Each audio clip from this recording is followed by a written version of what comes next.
प्रिय दर्शकों और श्रोताओं, जय सिया राम, जय श्री कृष्णा। आज गणेश चतुर्थी है।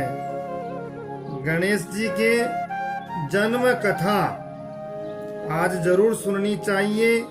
ये जन्म की जो कहानी है, ये सुनने से गणपति देवता बहुत प्रसन्न होते हैं और सब मनोकामना पूरी करते हैं। तो आइए, शिव पुराण के अंतर्गत रुद्र संगीता के चतुर्थ खंड में ये वर्णन है कि माता पार्वती ने स्नान करने से पूर्व अपने मेल से एक बालक को उत्पन्न करके उसे अपना द्वारपाल बना दिया। शिवजी ने जब प्रवेश करना चाहा, तब बालक ने उन्हें रोक दिया। इस पर शिवगणों ने बालक से भयंकर युद्ध किया, परंतु संग्राम में उसे कोई पराजित नहीं कर सका। अंतोतगत्वा भगवान शंकर ने क्रोधित होकर अपने त्रिशूल से उस बालक का सर काट दिया। इससे भगवती शिवा पार्वती मैया क्रोधित हो उठी। उन्होंने प्रलय करने की ठान ली। भयभीत देवताओं ने देवर्षि नारद की सलाह पर जगदम्बा की स्तुति की और उन्हें शांत किया। शिवजी के निर्देश पर विष्णु भगवान उत्तर दिशा में सबसे पहले मिले जीव हाथी का सिर काटकर ले आए। मृत्युंजय रुद्र ने गज के उस मस्तक को बालक के धड़ पर रखकर उसे पुनर्जीवित कर दिया। माता पार्वती ने हर्षातिरेक से उस गजमुख बालक को अपने हृदय से लगा लिया और देवताओं में अग्रणी होने का आशीर्वाद दे दिया। ब्रह्मा विष्णु महेश ने उस बालक को सर्वाध्यक्ष घोषित करके अग्र पूज्य होने का वरदान दिया।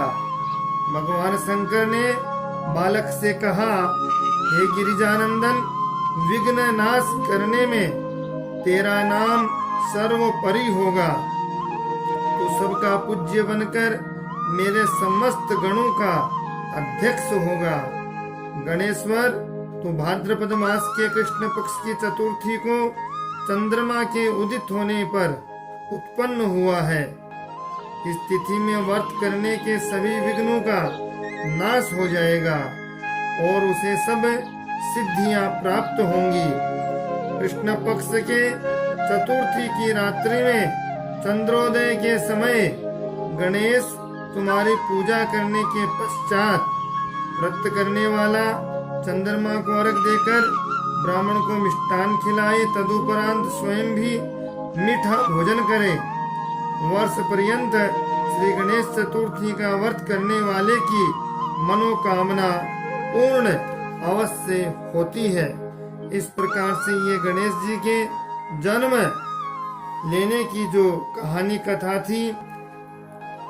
अब गणेश चतुर्थी के अवसर पर मैं आपको एक रोचक कथा और सुनाता हूँ कि गणेश चतुर्थी को चंद्र दर्शन क्यों नहीं करने चाहिए, क्या कारण है, चंद्रमा को किसका अभिशाप लगा हुआ है।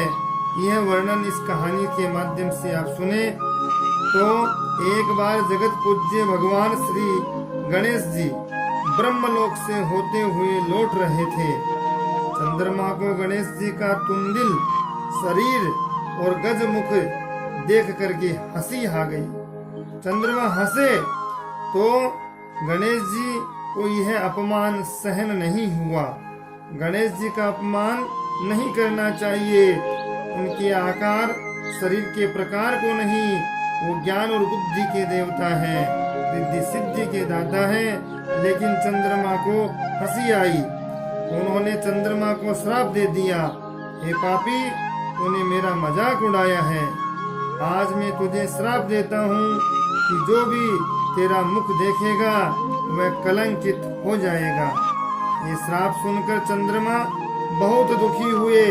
सभी देवताओं को चिंता हुई, क्योंकि चंद्रमा ही पृथ्वी का आभूषण है और इसे देखे बिना पृथ्वी पर कोई काम पूरा नहीं हो सकता। चंद्रमा के साथ सभी देवता ब्रह्मा जी के पास गए। उनकी बात सुनकर ब्रह्मा जी बोले, चंद्रमा, तुमने जन जन के आराध्य देव शिवपुत्र गणेश जी का अपमान किया है। यदि तुम अपने श्राप से मुक्त होना चाहते हो तो श्री गणेश जी का व्रत रखो, गणेश जी का पूजा करो, वे दयालु हैं, तुम्हें माफ कर देंगे। चंद्रमा ने ऐसा किया, विधि विधान से व्रत किया, विधान से ही पूजा की। भगवान गणेश जी चंद्रमा की कठोर तपस्या से प्रसन्न हुए और कहा, वर्ष भर में केवल एक दिन भाद्रपद माह में शुक्ल चतुर्थी की रात को जो तुम्हें देखेगा उसे ही कोई कलंक लगेगा, बाकी दिन कुछ नहीं होगा। अर्थात पूरे वर्ष चंद्रमा को श्राप से मुक्त कर दिया, लेकिन भादवा की जो शुक्ल पक्ष की जो चौथ है, जो महागणपति चौथ है, गणेश जी का जन्मोत्सव है, इस दिन चंद्र दर्शन निषेध कर दिया और बता दिया कि यदि कोई जानबूझकर या भूलकर भी, गलती से भी यदि चंद्र दर्शन इस दिन कर लेगा तो निश्चित रूप से उस पर मिथ्या कलंक लगेगा, उसे अपयश मिलेगा। केवल एक दिन कलंक लगने की बात सुनकर चंद्रमा समेत सभी देवताओं ने राहत की सांस ली। तब से भाद्रपद माह में शुक्ल पक्ष की चतुर्थी को रात को चंद्रमा के दर्शन करना निषेध है। यदि गलती से हो भी जाए या देव योग से भूलवश हो जाए तो श्री कृष्ण और श्यमंतक मणि की कथा अवश्य सुन ले, क्योंकि भगवान श्री कृष्ण को भी श्यमंतक मणि की चोरी का जो कलंक लगा था, उस अपयश अपवाद लोगों अपवाद से भगवान श्री कृष्ण मुक्त हुए।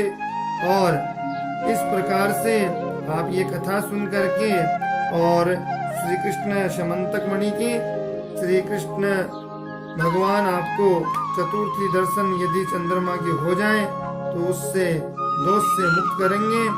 यह आज की मैंने 2 कहानी कथा आपके सन्मुख पर पेश करी है, आप इसे सुनिए। इसी प्रकार वीडियो को देखें, सुने, श्रवण करें, लाइक शेयर सब्सक्राइब जरूर करें, कमेंट करें, बेल आइकन को जरूर दबाएं, जिससे सबसे पहले आज तक यह धार्मिक प्रासंगिक कार्यक्रम पहुंच जाए। जय सिया राम, जय श्री कृष्णा।